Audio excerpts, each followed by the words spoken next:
Hello everyone and welcome to Rebelway. My name is Andrew Sutherland and today we're going to be looking at this recreation of a scene from Justice League.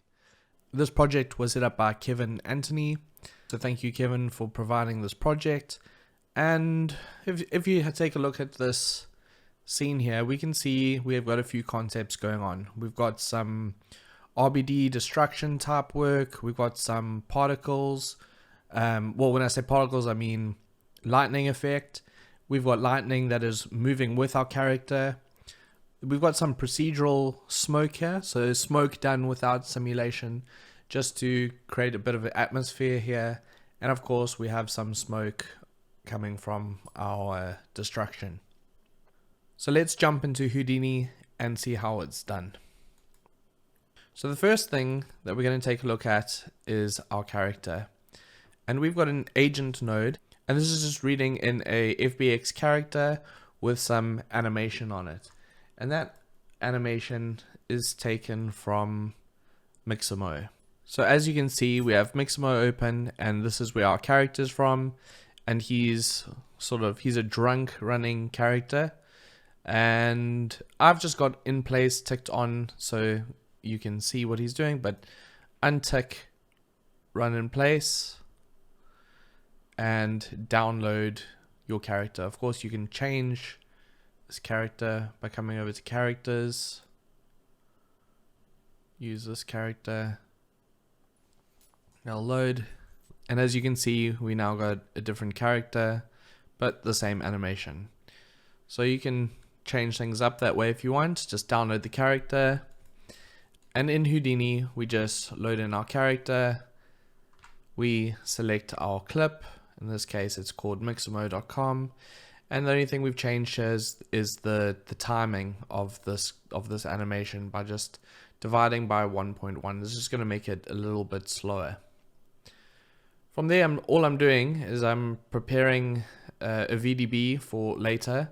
I just did it here because it seemed convenient, but we are retiming this character by inverting our final frame and the first frame. So essentially we reversing the timing of it. So from here he's running forward, and with this time remap you'll see he's running backwards.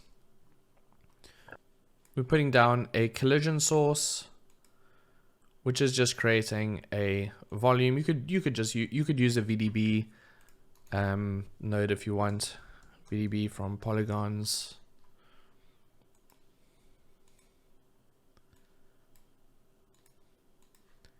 And create a surface field. Find a resolution that works. And essentially this is the exact same thing. That's the thing with Houdini, is there's obviously many ways to do the same thing.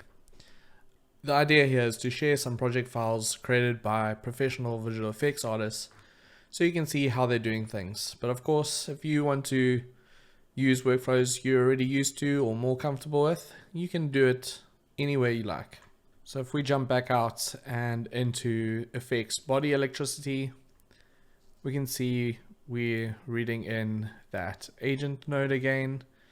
I suppose we could object merge if you wanted, and we could get the character from here just to be sure we're not changing anything, but it's the same thing.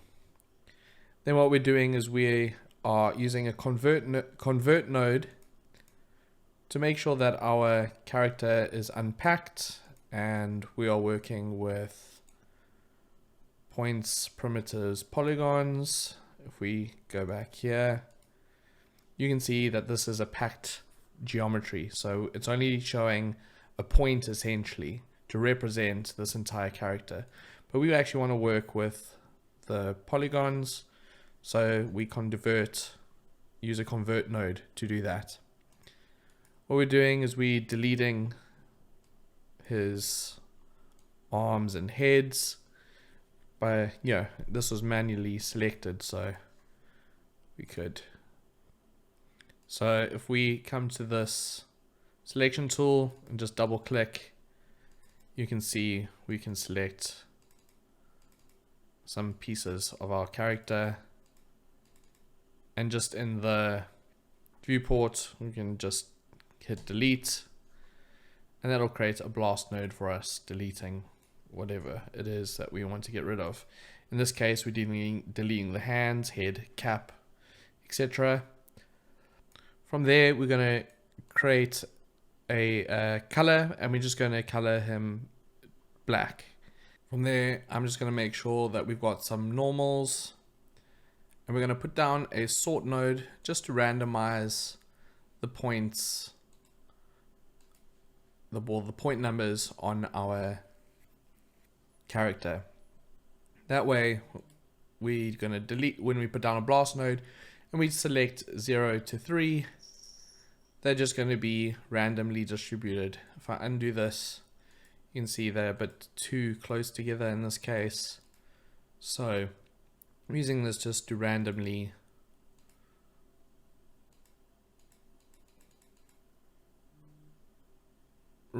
select points on our character. Same goes for, we've got 1, 2, 3 instances of that. And each time we are randomizing the seed,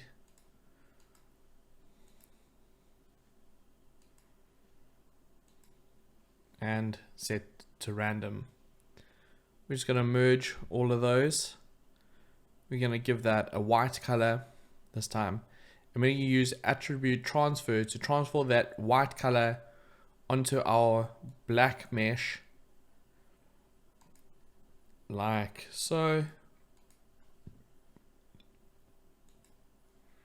And as you can see, we now have some white areas on our character where it was previously black. And you can control the distance of that with this, but we just want something like that. And then we're going to blast based on color. We're going to delete anything that is black, and we're going to make sure we've got delete non-selected select ticked on. We're going to use an add node to delete whatever points were left hanging around. As you can see, we've got a few random points, so it's just clean up basically. And then what we're going to do is we're going to put down a connectivity, and we're going to create a class attribute. And that's just going to group each one of these clusters of polygons into a piece with the class attribute. Then we're going to scatter some points onto those pieces with a scatter node. And we're going to create an ID based on that class attribute. That way, when we put down an add node and we group them by ID, you can see that these are all grouping according to their, that way they're all connected based on those pieces. So we now have some lines along our character. We're going to resample them. So if I go to points, we resample those just a bit, not only 2 segments really, but we selecting this curve view attribute.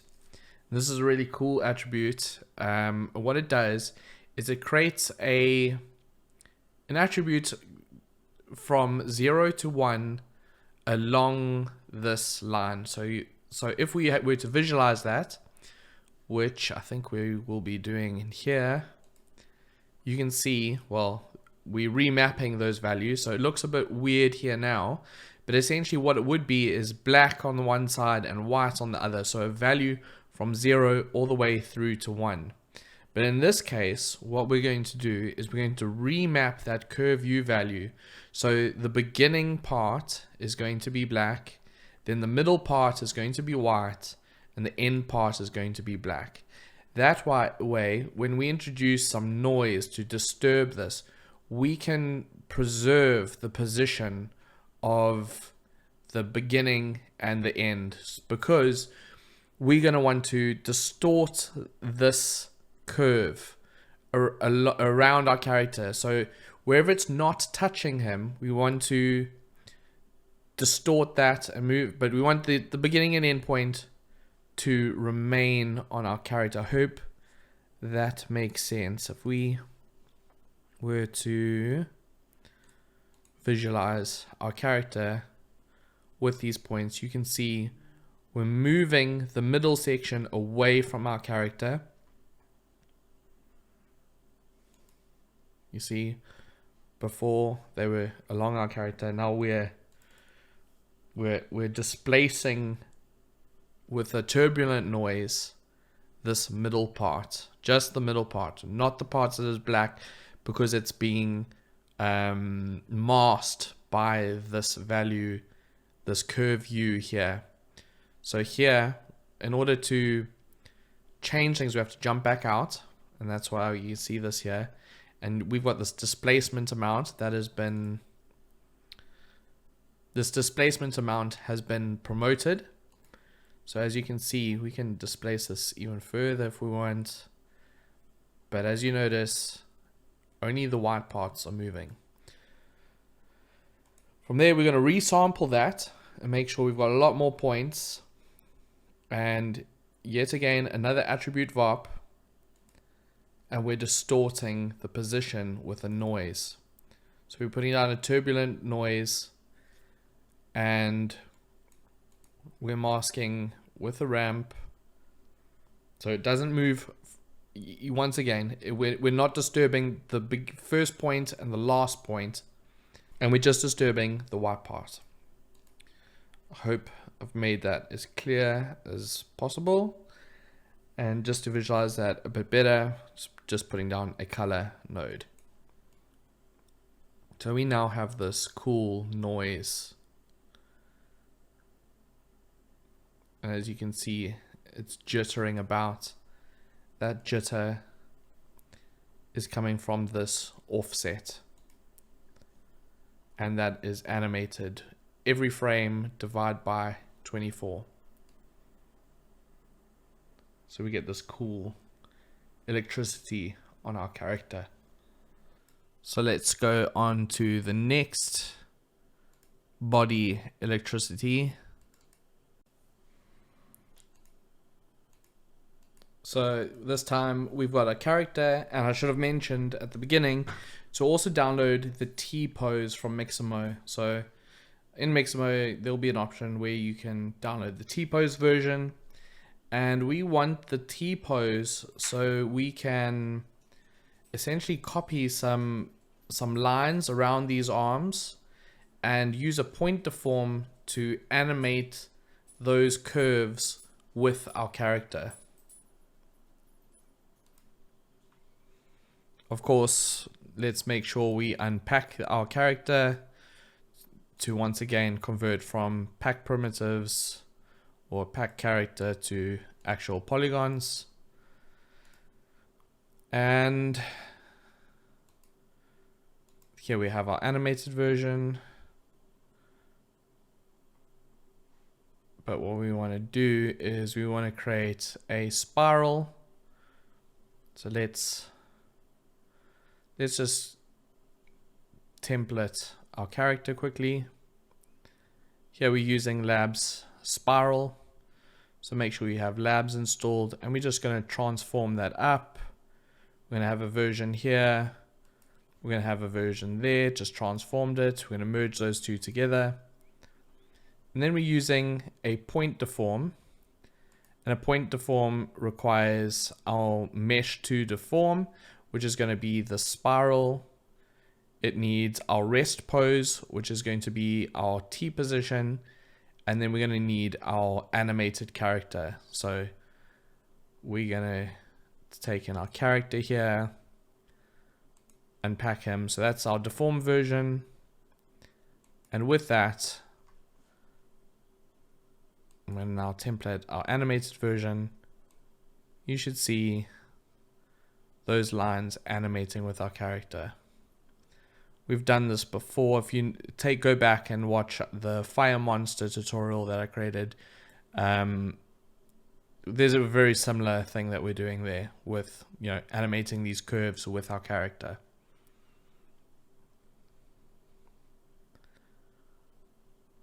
So it looks like we're doing that, creating a collision VDB once again. It looks like we've got it twice. Sorry about that, but you can ignore that for now. We've just got those curves moving, and we're going to put down an attribute VOP, and we're going to distort the position with a turbulent noise. So if we just visualize that, we're going to see now we've got more of a electricity type of look to our curve. From there, we're putting down a split node, so we can choose the one on the right arm and on the left arm. If we put down a null, you can check that out. So that's this one, and this will be the other one. So we're splitting those, and on this one we're just going to delete some sections of our curve because we don't want a perfect spiral around the arm. We just want sections of it. Merge those all together. Save that out to disk. Body electricity. That sounds like some sort of genre of music. Body electricity music or something like that. Anyway, we're going to save that to disk. We're going to create a P scale for rendering, and we're going to put down a color. Pretty cool.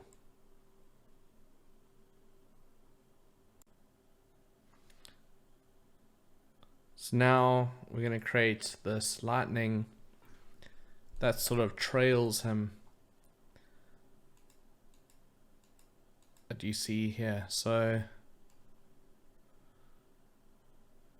as he runs, he leaves like a trail of electricity. So let's jump inside. Once again, agent in the T-pose. We're unpacking him. We're scattering some points, 2 points actually. And so let's just take a look. Yeah, 2 points on our character, merging those. And once again, we're deforming that. So we're deforming those points. It's our mesh to deform, our rest position, and our animated geometry. And now, if I template this and let me see if I can make that a bit more visible. Can we go higher than 10? Yeah. So we now have those 2 points, and they move with our character. From there, we're time shifting, and the only thing of significance here is that we've got this ticked on, and that's just going to make sure that our in-between frames, there's I think it's sort of like there's data there essentially. Then what we're going to do is we're going to use a trail node to compute the velocity, and we've got a switch node with this expression fit randomly between the frame number it's on and 0 and 1, and that way this switch is just gonna it's gonna go on and off randomly. As you see here, if you can check, this value is now jumping randomly based on whichever frame it is.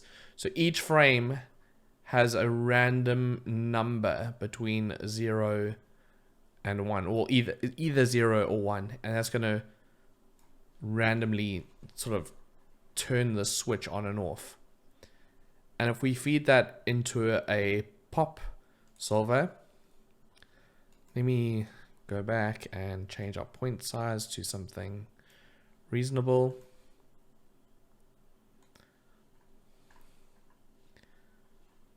And we now have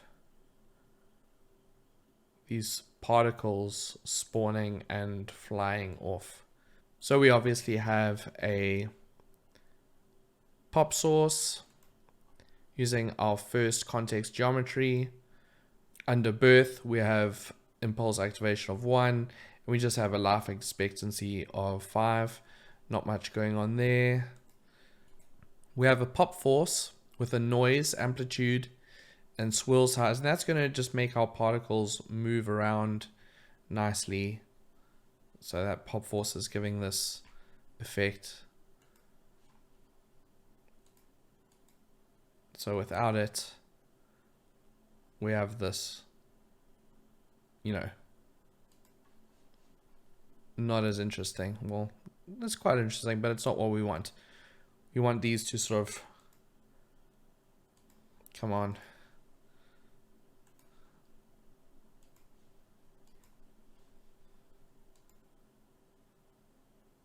Yeah, we want these to like grow out essentially. And we don't really need this. We got our pop solver, timescale 0.5. Yeah, pretty standard. Pop object, pretty standard. And that's just going out. As you can see, we don't have any collisions or anything, just a pretty simple pop simulation. From there, we're going to put down a trail node, this time to set to preserve original and a trail length of 30. So we're going to get these lines that sort of grow out along with our particle. So our particles were sort of growing there, and this traces back the original position, and we get these lines.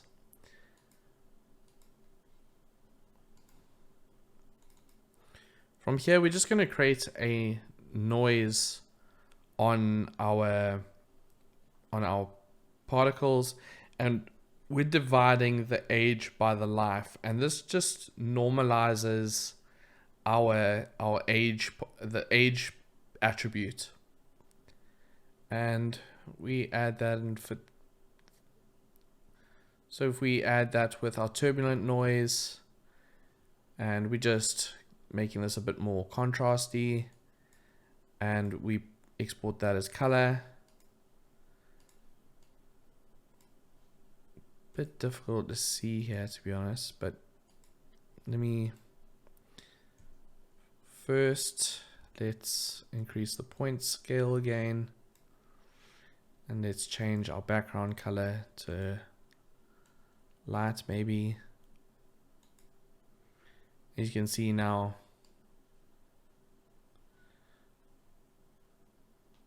as the particles get older, we get introduced some noise to the color,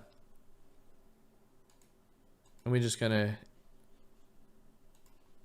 add to connect all those points together and give us these lines.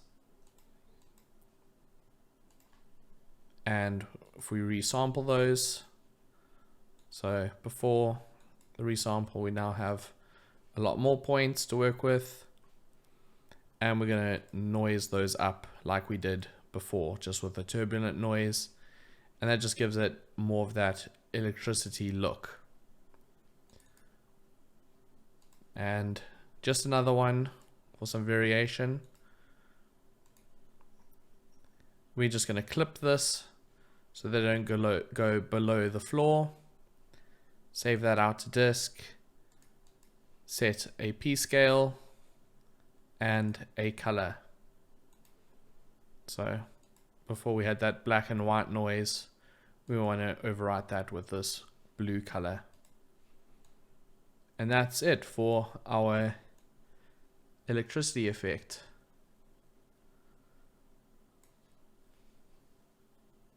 Right, onto destruction. So if we dive into this ground debris, first thing we're going to need to do is we need to prepare our geometry. So we have this grid, just a simple plane. We're extruding that to give it some depth. We're going to reverse those normals because you can see it's got this purple color. It means that our normals are incorrect. So we just need to put this reverse node, and you can see that is looking back to normal. And from up here, we're going to create a volume from this box, and we're going to scatter some points in there. We're going to randomize the normals on here because we're going to copy this plane to these points. And so we now have all these planes along here, and we're going to use this to boolean our box. First, we want to noise that up with a mountaintop. So when we do boolean it, when we do fracture those pieces, we're going to get cuts that look a bit more organic, like ground naturally would fracture. So let's actually use a Boolean fracture node. And so we have, our inside group and outside group.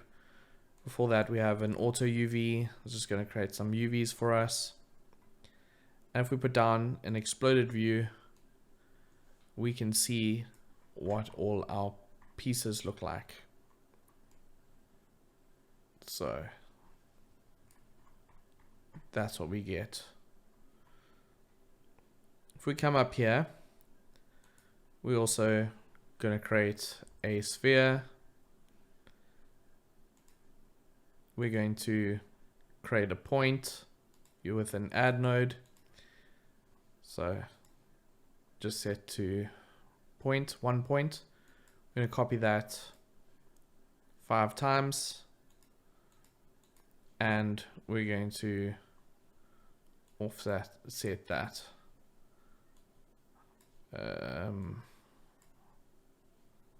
Yeah, we could have just used a copy and transform and some noise. Would have been easy to explain. Let me just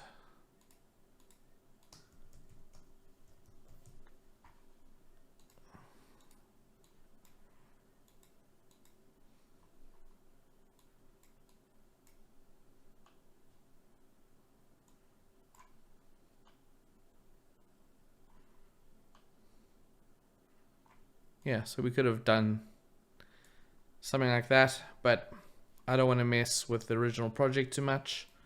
So instead, we're going to have something like that. And we're going to put down a mountain node to create some more organic looking rocks. And of course, we just want to boolean this with that grid that we had. And this way, we're gonna, let's delete, as you can see, we've got these options ticked on. And that way we can just delete anything outside of these booleaned pieces. So now we've got these like cool stepping stones. We're just going to fuse this together to make sure that all our polygons are fused together. We're going to put down a clean node to delete. Yeah, we don't need these groups. So we clean up those groups. We're going to remesh this.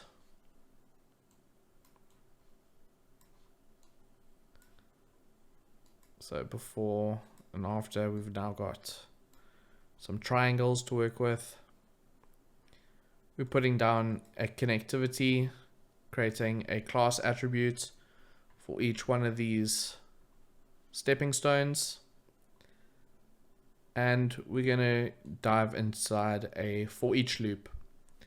So the for each loop is just going to run over each one of these pieces individually, and we're shrink wrapping this, and that's going to optimize our polygons a bit more.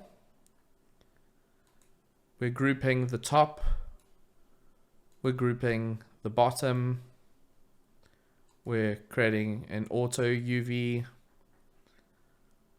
and we're going to make use an ISO offset to create a VDB, scatter some points inside, randomize the normals once again, because we're going to copy a grid like we did before, and we're going to shatter this, create a mountain. Obviously not totally sure why there's a reverse normal here. It shouldn't make it too much of a difference, but we now have that shattered.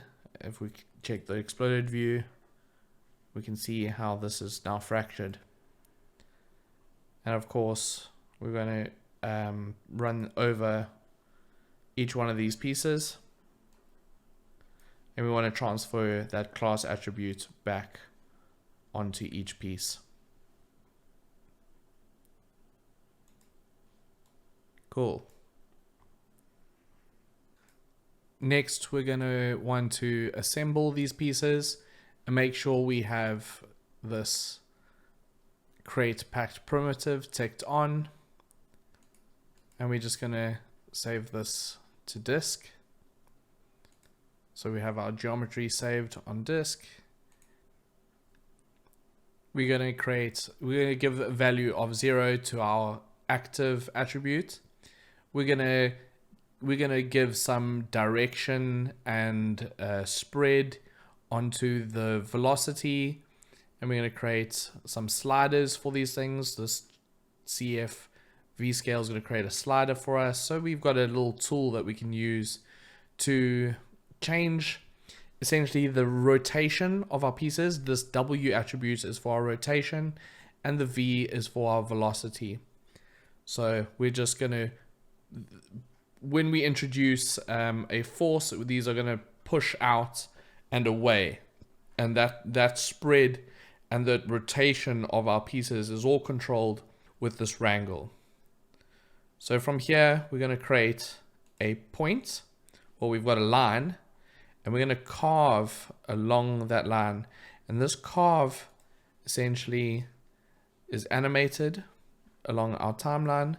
So on the first frame, we've got a value of 0.9, and at the end, we've got a value of 0.6. And that animates this point.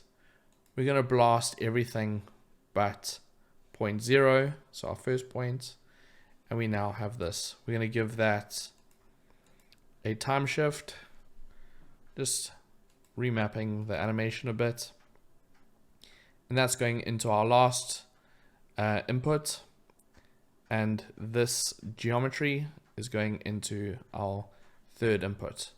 And if we jump into the DOP, you can see we've got a pop attract, and that is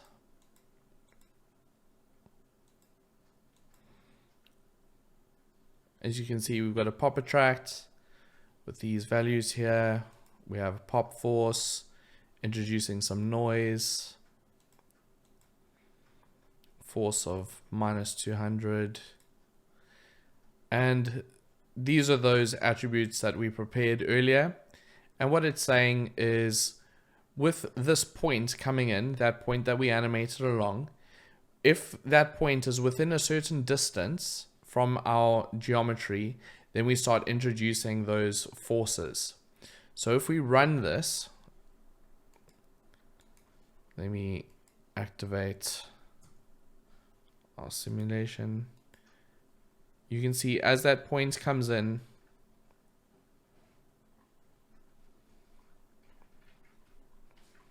let me jump back outside quickly.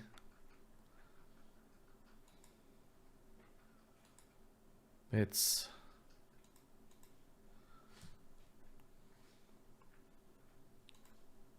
copy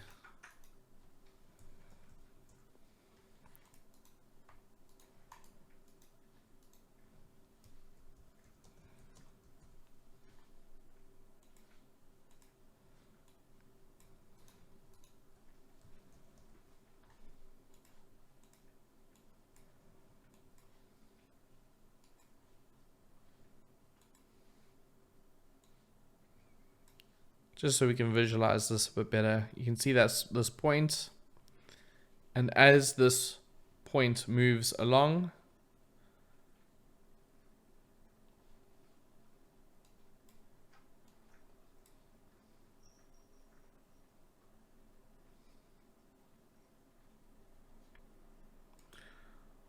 so as this point moves along, you can see this destruction is taking place. So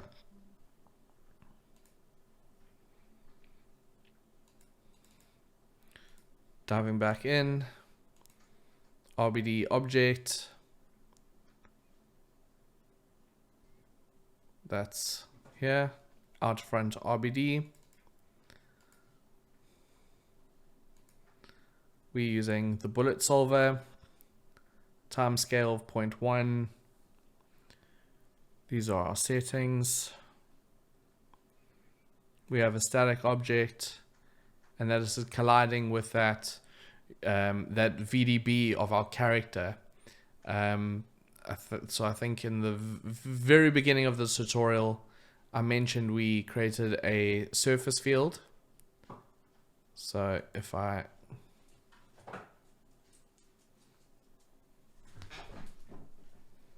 jump back here, remember we created this SDF field using this collision.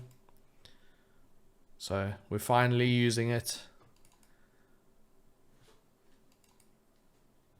That's coming in our static object. We've got use deforming geometry ticked on, a bounce value of 0.5, a ground plane, a gravity, and out. Now that we have our DOP network set up, we're going to just put down a DOP import. We're going to make sure we're reading in this DOP network. It's masked by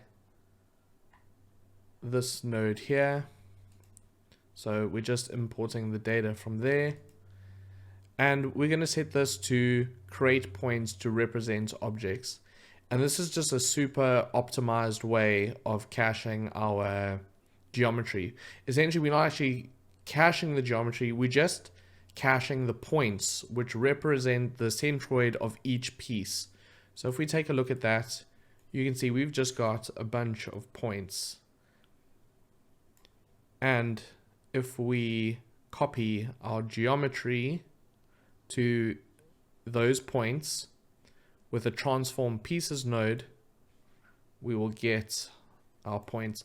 Now, before copying the points, we've got a retime node, and we are interpreting the frames. And on this node here, we're inverting the frame range, so the cache is being played in reverse. Here we're reading in our geometry, so our geometry, the retime, and our rest. So this rest, we're just reading in one frame. So there's no movement. That's our rest frame. This is our geometry, and this is our retimed simulation. And by caching these points and just using a transform pieces, it's actually extremely optimized. In fact, it's probably faster to just use this transform pieces and render that directly. So you'd like, if you wanted to render, you put down a null, for instance, and there's no need to cache the geometry to disk, because if you do cache it to disk, your computer's going to have to read that memory, all that geometry back into the system and render it. This is the fastest way, I believe. But we've got something else happening here, and what we've got is a box. We're setting the color to black on that box. Let me change the background so we can see it a bit better.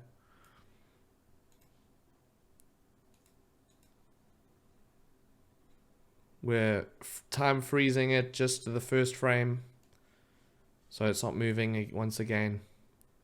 We're setting the color to white, and we're transferring that black color onto these points. And as this box animates across, you can see we're changing the color. Then once again, we're using an attribute copy, and we're copying the position of those points back onto these points. So we have our animation back, and we're creating a P scale, and we're changing the P scale based on the color. So when it's white, we have a value of 1, which is the original size. And when it's black, we have a value of 0.6. So if we take a look at this, you can see, if you take a look here, we look closely, the pieces are scaling up into position. So value 0.6, and they animate up to a value of 1. If I were to turn this off,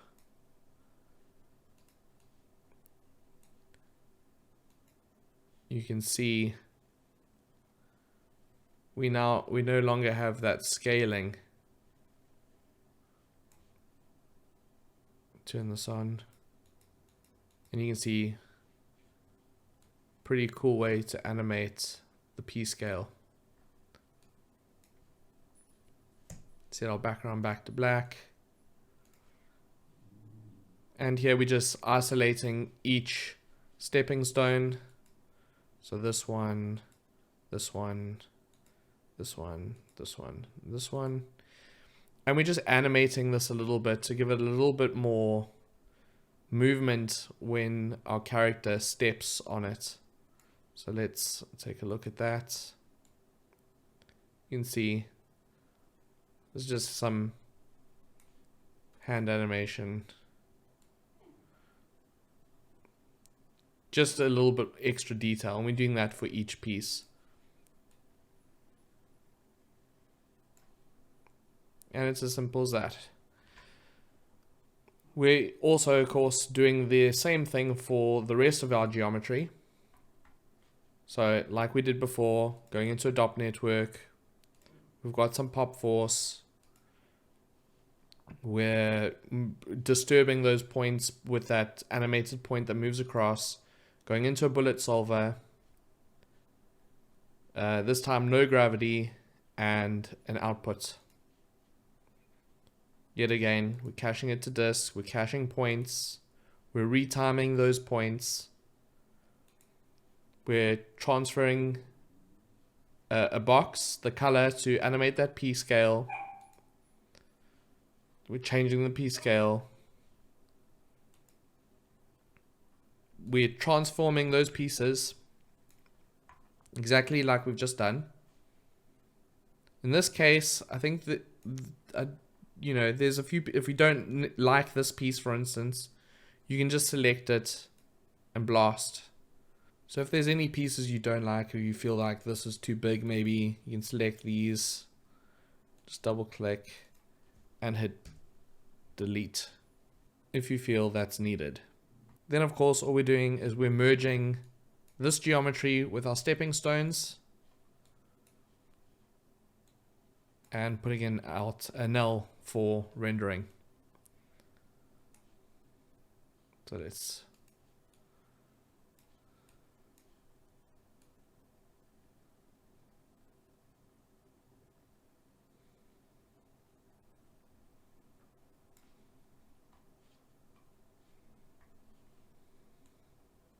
cool.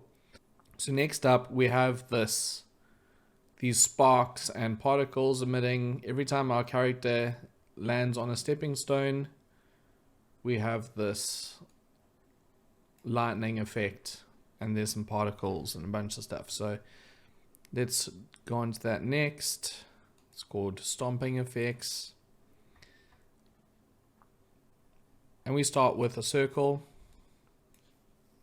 We're going to distort that circle a bit. Scatter points. We've got scatter here, so let's take a look at this one first. And we're giving those points some velocity. We're transforming them down.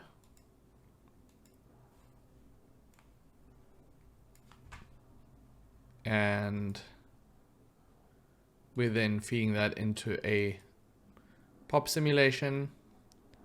Just reading in our first index geometry. And we're just emitting particles for the first 3 frames. So if you see here, just 3 frames, we've got some emission happening.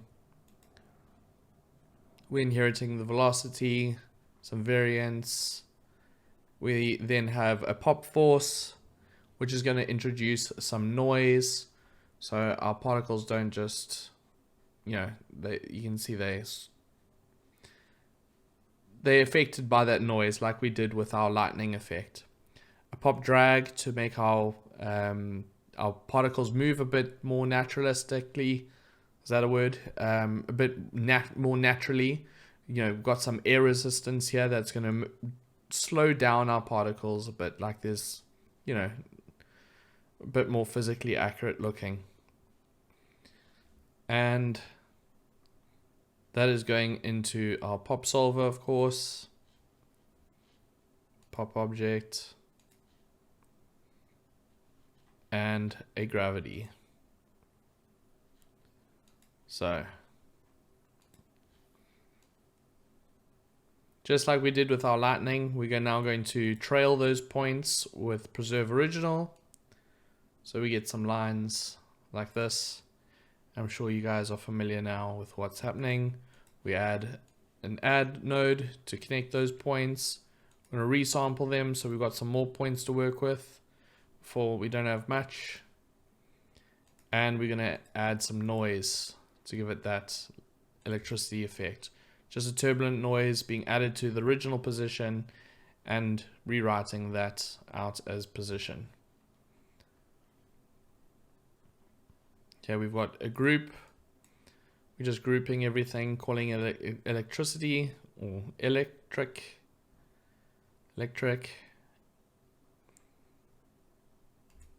Time remapping it so it occurs when our character stomps on the stepping stone, transforming it into position.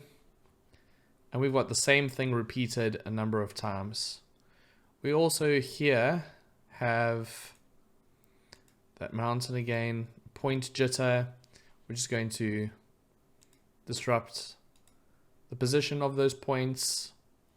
We're going to create an ID attribute based on the point number.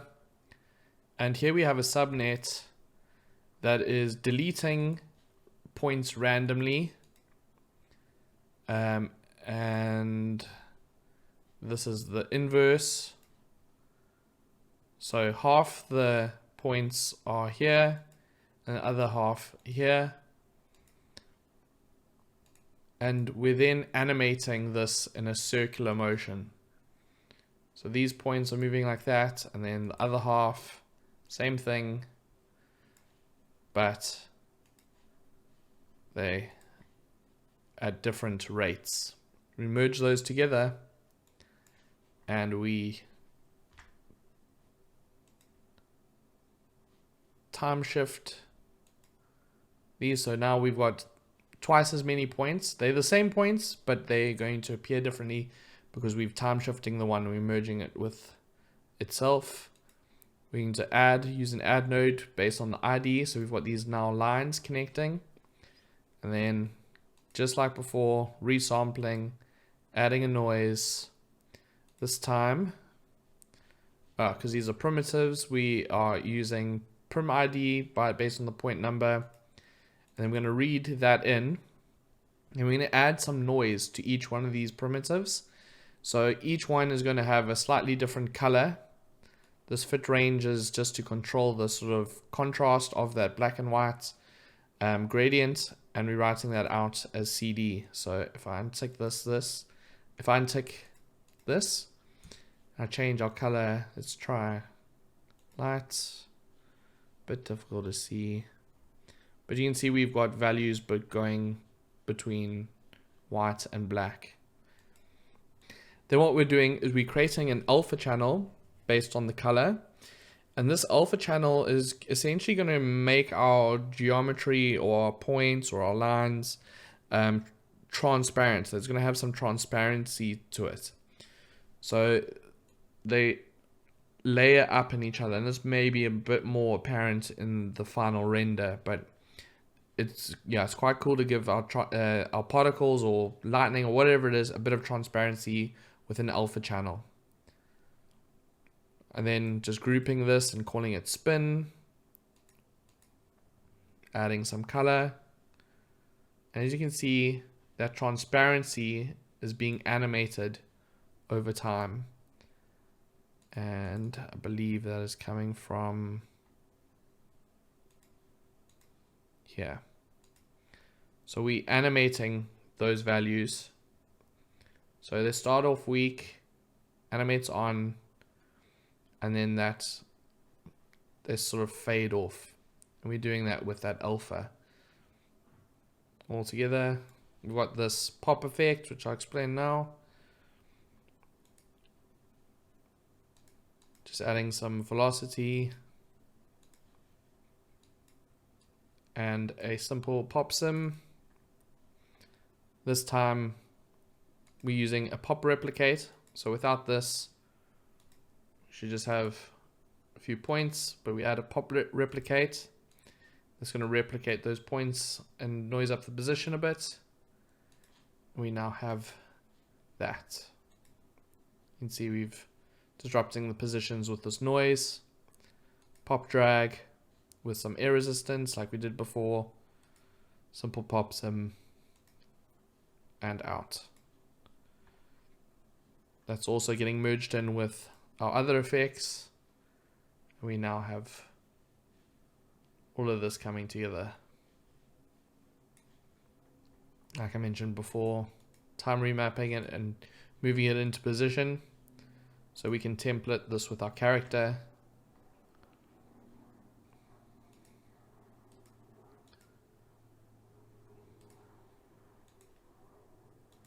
Let's turn.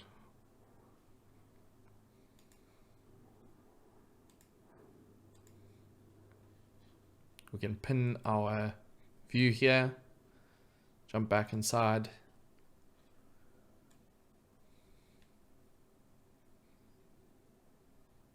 And as he hits, we have that effect. So if you've changed your character and things are in a slightly different position, you can enable your character out here, pin the view, jump inside. You can now transform this to where the foot hits the geometry.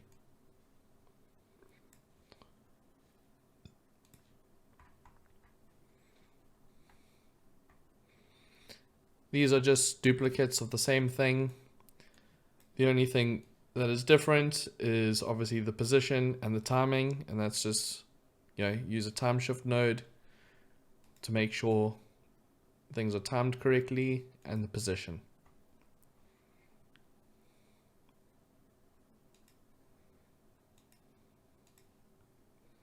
This is we're just separating the electricity, the spinning electricity, and the particles, just for rendering purposes.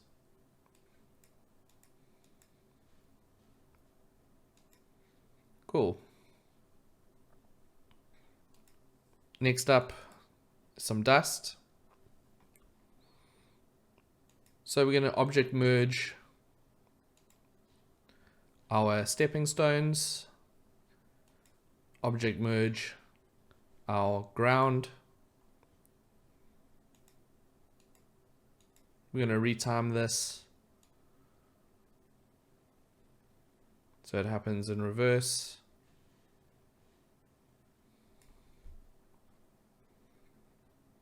We're going to unpack that geometry, trail the velocity, compute the length of the velocity and put that out as CD. So when it's moving fast, it'll go white, and when it's slow, it'll go black.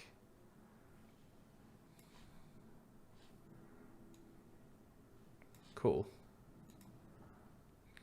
And that way, when we emit, we can emit from just the fast moving parts. So here we've got a debris source.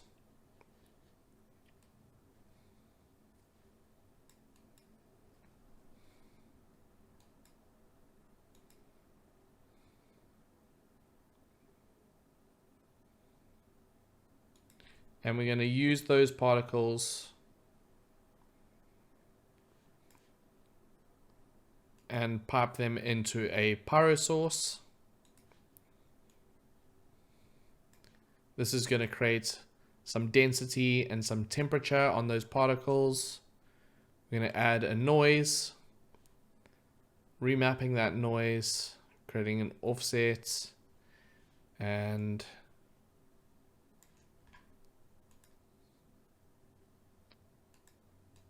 another noise just to give some more breakups. And then we're going to rasterize those attributes into a volume, as you can see there. So now that we've got that sourced for pyro, we're putting down a pyro solver, dive inside. We've just got a gas wind. We've just got a gas wind over here. This is a micro solver to introduce some wind and some turbulence to break up our smoke simulation. These are the settings. Not much else there, just this turbulence. And we're caching that to disk.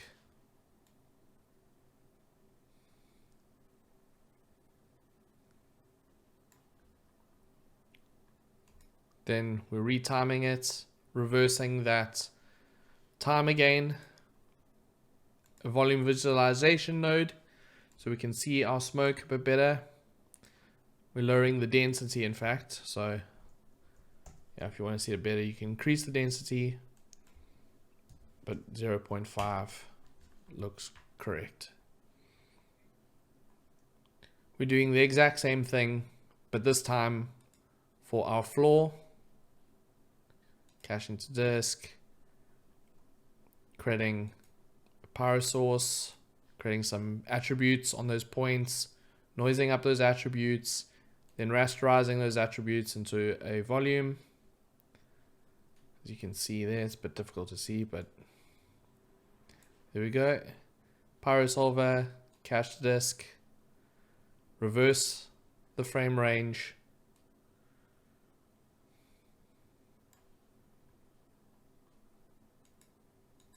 transforming it a bit, merging those two together, and that is our smoke simulation.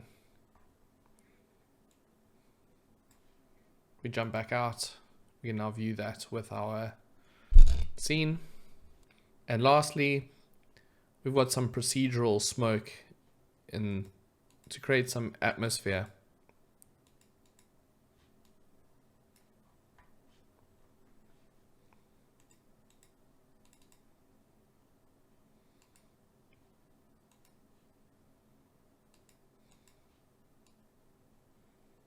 Pretty difficult to see here, so I'm just going to put down a volume visualization node.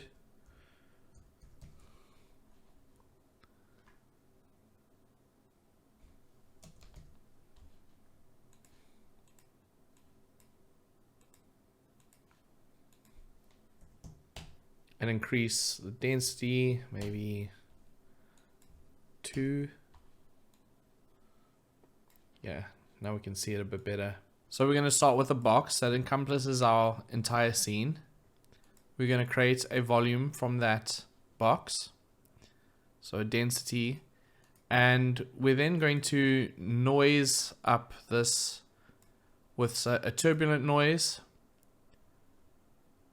and We're going to negate those values and we're going to add this. So this is referencing in our box. You can see this is our input 1, which is coming in here. That's this box. And it's sampling the position. And we're just taking the Y value of that box, so the upward value. And we're adding that to the negated version of that. And we're subtracting this noise. Another noise, like some of this turbulent, but this time anti-alias flow noise. And we're subtracting that. We're fitting the ranges so we can control the contrast a bit more. We're putting down a complement node, and like this symbol suggests, the complement node is essentially a value of 1 minus x. So we're providing this x.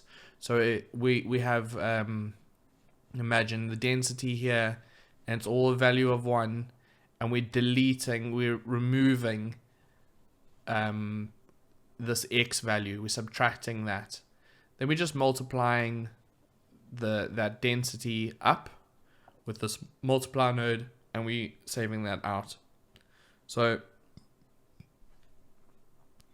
and as you can see, a lot of these parameters have been promoted because in the VOP you set it up here, but you control it from outside. So we've got some animation on the offset. We've got animation on the flow of that noise. And if we were to flipbook this, you can see this noise is going to be slowly moving throughout the scene. So we're just transforming this down. Now notice it disappears in my scene when I do this transformation, but if I put down a volume visualization node, we can see that again. Click on our resolution, but it's not very high res, not pretty low res actually, but that's all we need to create some fog in our scene. So when we have lights and we render this, we should have a more interesting visual. And that's it. That's it for all the simulation side of our project. And thank you very much. So I've just done a render, which you'll see at the beginning of this tutorial. And I've made a few tweaks to the setup. And of course the setup can be improved. The fracture is quite low res and you could get better UVs on these pieces. And if you're interested in taking this a little bit further, check out this free course that we've got on our website, this ground impact in Houdini. And there's a lot of cool tips on here on how to get proper UVs onto your geometry after fracturing, how to fracture high res, and I'm sure you'll pick up a few tips and tricks in this course. So check that out. And as for changes, one thing I wanted to do was give some variation to this lightning, so it's not just a uniform tube that's copied onto these curves. So for that, I'm reading in the lightning from this geometry node here, from all of these. I'm reading them just in here so I can render them. And I have a material. I'm setting a color to this blue color, and this was rendered in Arnold. So if I go to this, it's just a constant light. The base is turned down, the specular is turned off, everything is pretty much turned off except for emission here. And I have an emission of 1 and a tint of this color. So pretty simple. And if we go over to the actual electricity, one thing I've added here is I'm resampling these points. I'm feeding that. And the reason I'm resampling is just so I can have this curve U attribute. And like I mentioned before, this is just a value that travels along the curve from a value of 1, from 0 to 1. And since I have that 0 to 1 value, I can do some interesting stuff in this VOP. So I'm reading in the curve U, I'm feeding that into a ramp. And on this ramp, I'm sort of just variation, giving some variation to the color. So black on the end, that's going to ensure that this starts off at 0 because black is a value of 0, and then it's going to gradually go up to white being a value of 1. And if we then feed that into the P scale, we're going to get some variation along these curves. So that becomes visible when I put down this poly wire. As you can see, where it's black, it's very thin, and then gray is sort of medium, and white is thick. So we're controlling this P scale with this ramp color. Then I just set a blue scale. This is not really that important since we're controlling the color in render, but yeah, pretty simple stuff there. Then of course, I was just reading in that procedural volume and the actual smoke simulation. Again, we just have a material, a very simple, just a density of 2, very simple shader, some color on the transparent, no emission, just very, very standard. I believe I'm just controlling the density in this VOP, not changing it at all in fact, converting it to VDBs, merging the two, and then out to render. Here, I'm rendering this geometry as light. So again, I'm taking in all our lightning effects. I'm just deleting the attributes. I'm applying that shader once again. This time it has an emission of 10. Everything else is turned off. And I'm putting down an Arnold light. I'm reading that in as mesh. So I'm reading the geometry lights in here, setting a color. It's a mesh light. And this is actually going to create geometry that's going to emit light on all our other geometry and surfaces. That's pretty cool. Then I've just got an HDR light, and the HDR is from HDR Haven. So if you go over to that website, you can download some free HDRIs to use in your scene. Some point lights just for extra lighting, pretty self-explanatory. The circle, I didn't end up using that. And here I have a composite network. Very simple, just adding some glows. If I can get this to open. So jumping into the composite view, make sure you click on composite. And the way I grouped all the, and as you can see, I grouped all my geometry out here. So I'm rendering out just the volumes, the electricity, and then I grouped the character and the rigid body destruction in here. So this is rendering that out. We're force matting the electricity, the lights, and the volume. The geometry lights, I should say. On the electricity, we're force matting the volumes and the geo. All pretty self-explanatory. Writing that out to disk. And then we can jump into this COP network once you've done your renders and do a very basic composite. Here we're just adding some blurs to create the glow effect on the lightning. And here we're converting from ACES to sRGB. So make sure you render this out using ACES. Install ACES, and this will just convert from red, green, and blue channel, transforming with the RCIO transform from ACES to sRGB, and that is a vector. So we then splitting that into the red, green, and blue, and writing that out to disk. I think the last thing I need to explain is just this character is from Mixamo, as I mentioned in the beginning of the tutorial. And character, the materials, Super simple shader. Just reading in the diffuse and the specular. Just playing with these ranges by eye to what looked somewhat decent. A standard surface and out. So if you open this file, I'm not sure that we're going to be able to share the shaders used that you see here, but you could very well just download this character from Mixamo, get the shaders and replace those in here. And the shader for the RBD, very simple. We're just reading in this Absol texture, and this is from textures.com. So if you head over textures.com, you could get the exact same setup. A roughness map and normal. Very, very simple. So I think that's everything. I hope you've learned something.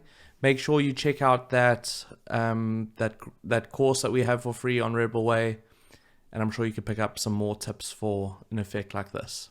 Thank you very much for watching, and see you next time.